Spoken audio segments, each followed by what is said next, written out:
Assalamualaikum warahmatullahi wabarakatuh. Hamdan wa syukranillah, amma ba'd. Apa kabar sahabat semua? Semoga semuanya selalu sehat dan selalu dalam lindungan Allah Subhanahu wa taala. Amin ya rabbal alamin. Mari kita bersyukur kepada Allah Subhanahu wa taala dengan membaca Allahirabbil alamin, bersalawat kepada Nabi Muhammad sallallahu alaihi wasallam dengan membaca Allahumma sholli ala sayyidina Muhammad wa ala ali sayyidina Muhammad.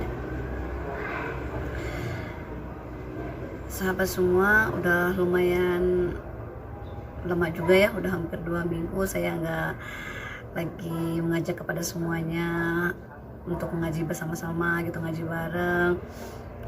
Nah, karena kemarin lumayan ada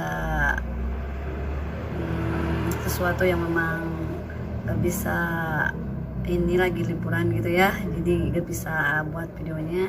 Nah, sekarang saya akan lanjutkan lagi share, melanjutkan ngaji-ngaji bareng kita bareng-bareng untuk melanjutkan penjelasan yang sebelumnya, yang mana sebelumnya ya sahabat semua, saya udah menjelaskan tentang cara wudhu yang insya Allah baik dan juga benar, gimana sih gitu, dan juga prakteknya. Karena memang sesuatu, segala hal kita, apapun yang kita lakukan, asalkan itu baik, semoga itu menjadi ladang ibadah buat kita yang melaksanakannya, asalkan niat kita selalu baik untuk Allah Subhanahu wa taala, mengerjakannya lillahi taala, karena memang Allah Subhanahu wa taala. Nah, pada kesempatan kali ini saya mau menjelaskan tentang syarat sahnya wudhu semuanya, karena semua syarat sahnya wudhu itu ada 10 ya sahabat semua. Syarat sahnya wudhu itu ada 10. Yang pertama adalah Islam. Jadi kalau kita mengakui orang Islam ya, kita itu berarti harus apa? Harus melaksanakan wudhu, karena itu adalah salah satu kewajiban yang harus kita laksanakan gitu ya. Misalkan kan kita sholat, itu kewajiban kita yang harus kita laksanakan sebagai umat muslim. Karena kita sholat itu, biar sah sholatnya harus melaksanakan wudhunya juga gitu, karena salah satu sahnya sholat kita harus melaksanakan wudhu dulu gitu, bersuci dulu. Nah, yang pertama adalah Islam. Jadi kita sah wudhunya kalau kita beragama Islam, dan berarti selain beragama Islam itu gak sah wudhunya ya, seperti kafir atau murtad itu ya gak sah wudhunya. Karena syarat sah wudhu di sini itu harus yang pertama Islam gitu. Yang kedua adalah tamyiz. Tamyiz itu adalah kalau bahasa Sundanya ya, ada yang tahu gak, hidang gitu ya. Kalau hidang itu mungkin lebih ke mandiri ya. Jadi tamyiz itu dia udah bisa membedakan mana yang benar dan mana yang salah gitu, mana yang baik dan mana yang buruk gitu ya. Jadi udah bisa membedakan mana yang boleh dilaksanakan, mana yang tidak boleh, seperti itu namanya tamyiz gitu ya.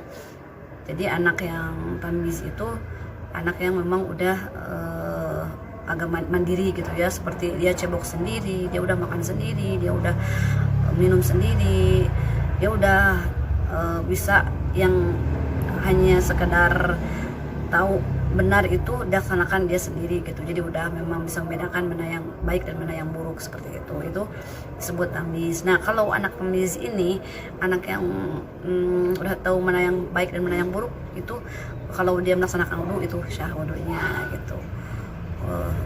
Mas udah boleh melaksanakan wudhu gitu, maksudnya boleh, maksudnya sah wudhunya gitu. Karena memang meskipun belum tamyiz, kalau wudhu ya bukan yang gak boleh gitu, tetap aja boleh, cuma ya disebut yang termasuk syarat sahnya itu udah tamyiz gitu, udah tahu mana yang baik dan mana yang buruk. Itu yang kedua. Yang ketiga adalah harus bersih dari darah haid dan juga darah nifas gitu. Jadi dia itu nggak lagi datang bulan, dia nggak lagi nifas itu setelah melahirkan. Jadi kalau dia lagi berhalangan ya, lagi datang bulan, itu berarti nggak boleh melaksanakan wudhu ya, haram wudhunya. Dan juga yang nipas, sama kalau dia lagi nipas setelah melahirkan kan keluar darah tuh ya, darah nipas, nah itu nggak boleh melaksanakan wudhu, karena di sini syarat sahnya wudhu yang ketiga adalah harus bersih dari haid dan juga nipas, seperti itu yang ketiga. Dan yang keempat adalah, nah ini ya yang paling saya ingatkan gitu kepada sahabat semua, saling mengingatkan aja gitu. Yang paling banyak mungkin yang kurang disadari bahwa memang ini mungkin sesuatu hal yang memang disayangkan gitu kalau kita selalu melakukan hal ini gitu ya. Itu seperti mana yang keempat adalah tidak ada sesuatu hal yang akan mencegah atau menghalangi datangnya air ke kulit kita gitu ya.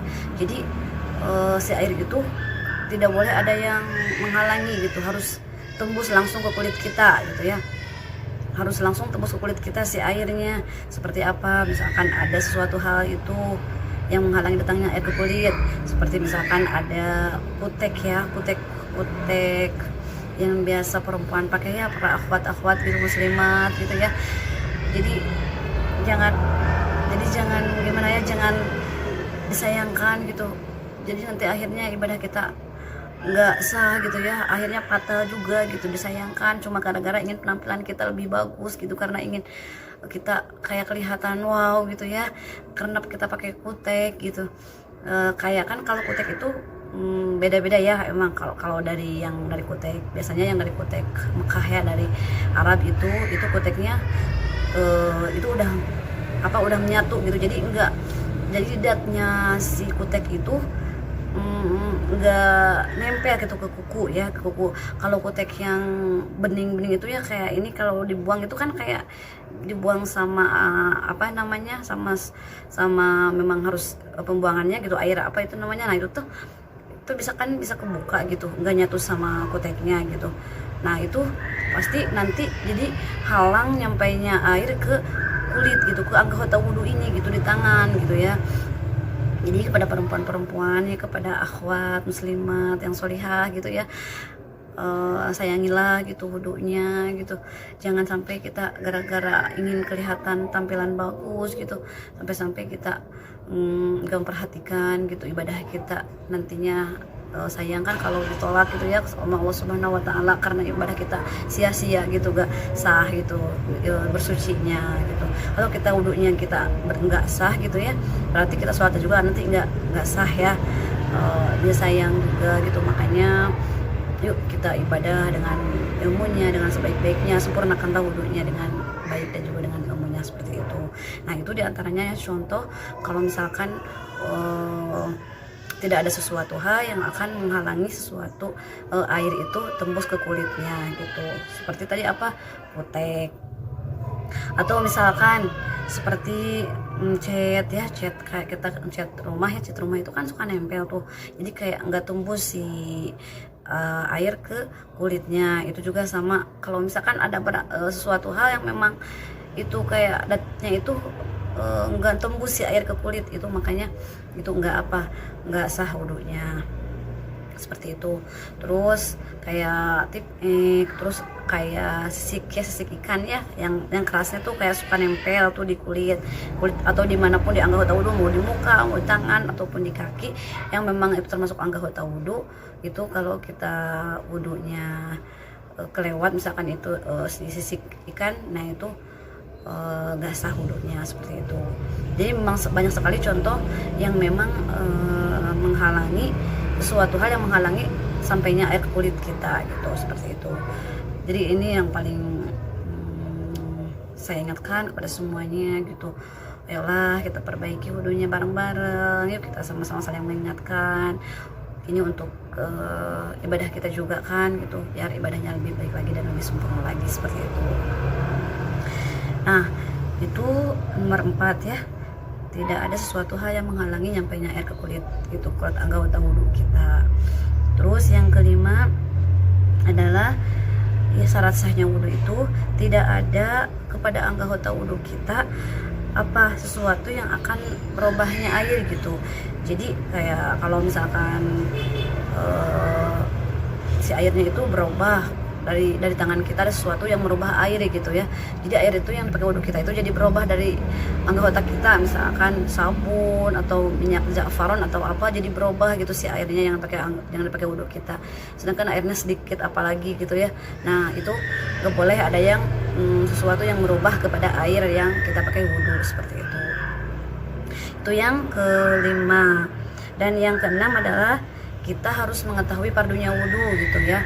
Kita harus mengetahui fardunya wudhu, semuanya ada berapa kan, kita udah dijelaskan sebelumnya bahwa fardunya wudhu itu ada 6 ya. Yang pertama kita harus tahu, yang pertama adalah niat, yang kedua adalah membasuh wajah, yang ketiga membasuh tangan sampai pada sikunya, yang keempat adalah mengusap sebagian dari kepala rambut, yang kelima membasuh kaki sampai mata kaki, dan yang keenam tartib. Nah itu fardunya wudhu yang harus kita ketahui. Kita harus mengetahui bahwa itu adalah fardu wudhu yang harus kita laksanakan, kewajiban yang harus kita laksanakan dalam kita berwudhu seperti itu. Itu yang keenam, syarat sahnya wudhu. Dan yang ketujuh, syarat sahnya wudhu adalah kita tidak boleh meyakinkan atau tidak boleh meyakinkan atau ada keyakinan bahwa fardu dari semua fardu-fardunya wudhu itu diyakinkan sunnah gitu ya. Jadi kita itu meyakinkan bahwa kita niat, kita membasuh wajah, kita membasuh tangan sampai kepada sikunya, kita mengusap sebagian dari kepala rambut, itu ada kita meyakinkan bahwa itu adalah sunnah. Nah itu tidak boleh ya, tapi kita harus meyakinkan bahwa itu yang fardu itu semuanya adalah fardu gitu.